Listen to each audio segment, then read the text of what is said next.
lang ng bahay from work. And nag-grocery pala ako, konti lang. Kasi some of the items is naka-discount. So, mag-quick haul muna tayo sa grocery ko.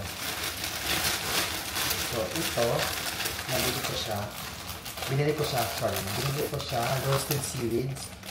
Naka-discount siya. So, top into 3 na sa 3 dirham point something. Almost 4. Lagay na natin 4. Tapos ito, yan, top into 3. Tatlong bag siya. Merong dalawang malaki at saka isang maliit. Ano siya, 30 the rock. Yan. Naka-promo siya. Next year pa yung expiration niya, pero naka-promo siya. 15 dirham. So parang 5 dirham each bag. Pero usually ang bag niyan is nasa 9 dirham. Tapos ito, Unibec. I'm not sure kung Unibec bang pag-pronounce ito. Yan siya. Dalawa. 2 dirham. Naka-promo siya. Ito is cashew cookies. Then dito naman is fruits nuts cookies. Yan siya. Naka-promo din yun siya. Ito, Jacob's biscuits.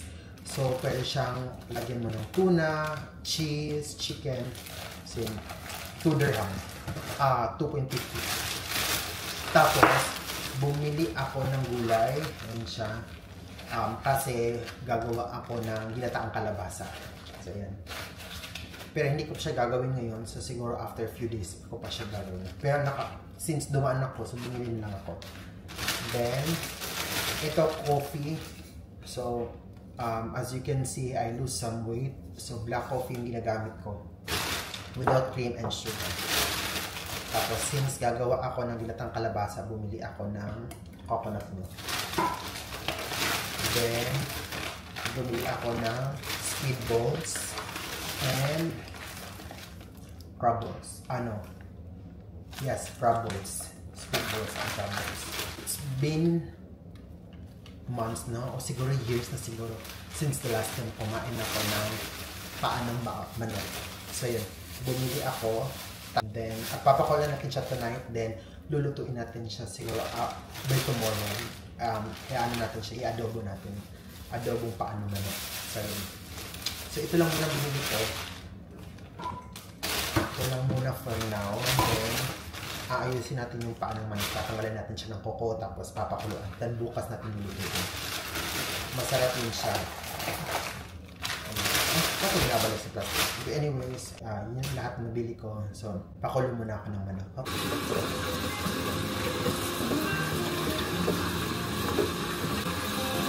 Sobrang lalaki nila.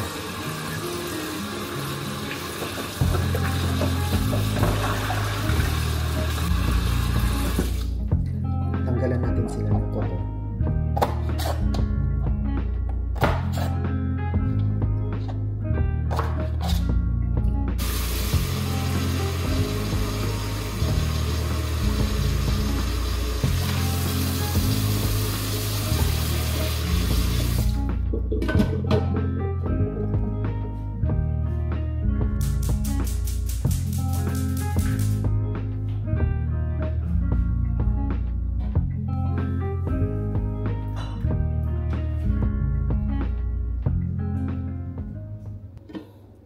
So yun, pinakuluan ko na siya, nilagyan ko lang siya ng salt, pepper, and bay leaves.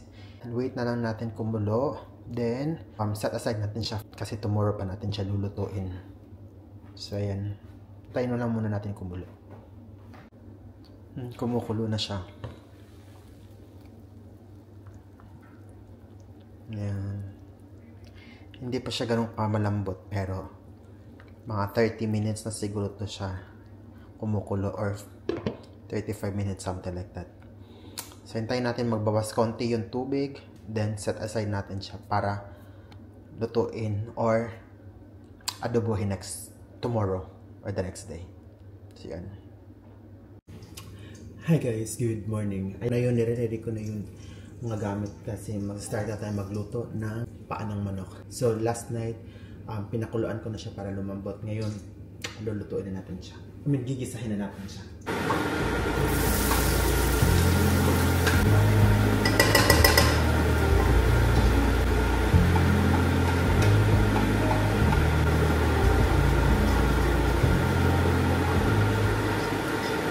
So ako pag nagluluto ako, kahit bawang at saka sibuyas lang, yung ginigisa ko, nilalagyan ko na siya ng salt and pepper.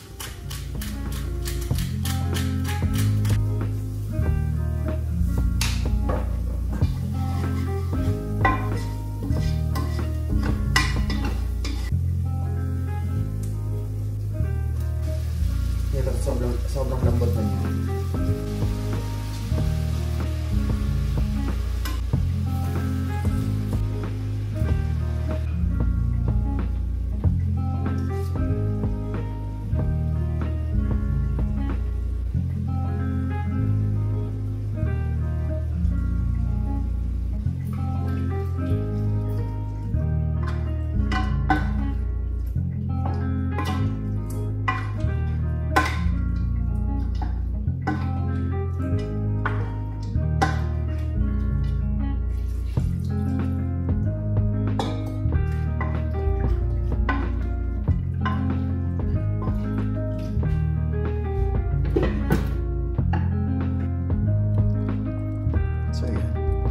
Sobrang lambot na niya. Tapos pinapakuluan ko lang siya para mag-absorb yung sauce. Siguro mga 10 to 15 minutes or more. Mag-absorb lang yung ano,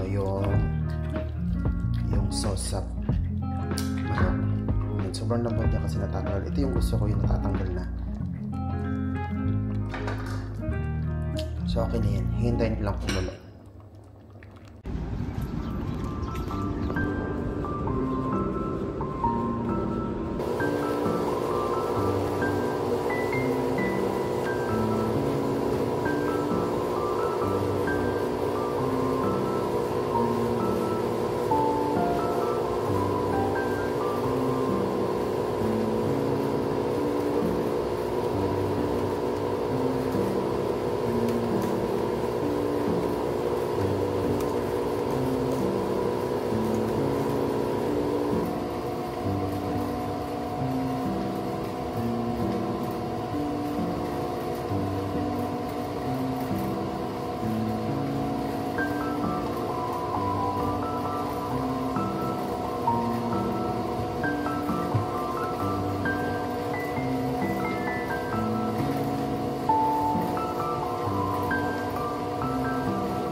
Hi guys, good evening. Kakauwi ko lang ng bahay and it's yan 9:22 PM na.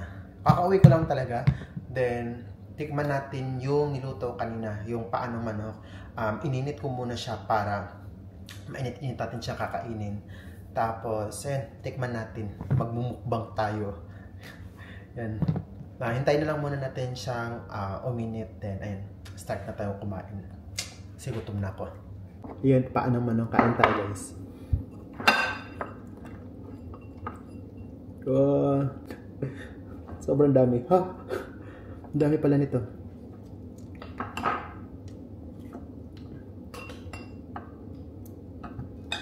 Sobrang init pa niya. Ito. Lupay-pay na siya.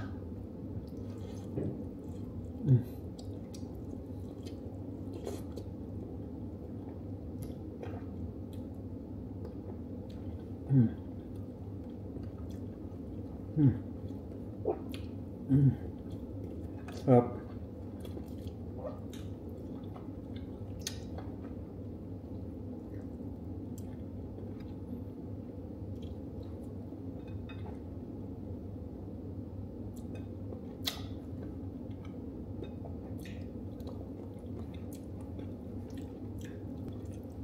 Dito ako kumakain ngayon sa kusina kasi walang tao.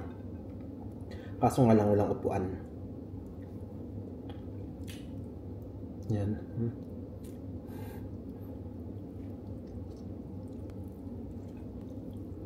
Ito kasi gusto ko na pagkaluto sa paa ng manok malambot kasi gawa ng braces ko. Pero dati, nung wala pa akong braces, pag kumakain ako ng manok, walang butong naiiwan. Lahat na uubos ko kasi pati buto kinakain ko.